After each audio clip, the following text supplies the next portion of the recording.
This is Hedera helix, English ivy. Now this isn't used a lot anymore, but it still it has its place, and this is probably a good application. This is a roadside median or strip and between a sidewalk and the street, and they just wanted a low maintenance evergreen cover, lower water, and it does that. Something that's interesting to look at though is, see out here where the plant is in full sun, they're trying to keep this low water.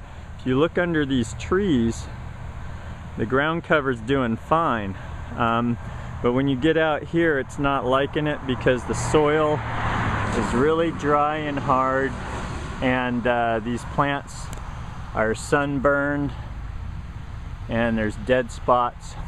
So that's an important thing to understand, is depending on the water needs, make sure that you understand that Hedera helix prefers to have some kind of moderate to regular water, and if they're in some shade of existing trees, they're going to be happier than if you put them into full sun. If you're going to put this in full sun, you can do that. You're just going to have to add a lot more water to keep the plant happy. I've seen it used in full sun and it does fine, but it really, see how these leaves get bigger? They're darker green, and it's just a happier plant when it's got a little more moisture or protection from the sun if it's got lower water. This is usually planted from flats, and I don't know, 12-18 inches on center. I haven't used this plant in over 20 years. It just wants to creep and crawl on everything. So what I do like about it is it's little or no maintenance if you put it in the right situation, and you can allow it to get about, I don't know, 10 to 12 inches deep.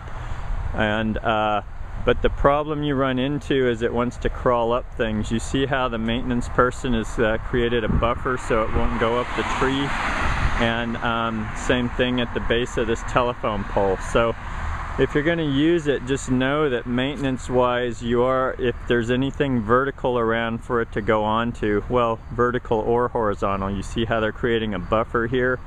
That's the real thing, is being able to control where it goes, because if it gets up a tree, it really works the tree over, and the mechanism it uses to grab onto things leaves a real mess, and it's hard to get off once it's on there. And that's what I can tell you about English ivy.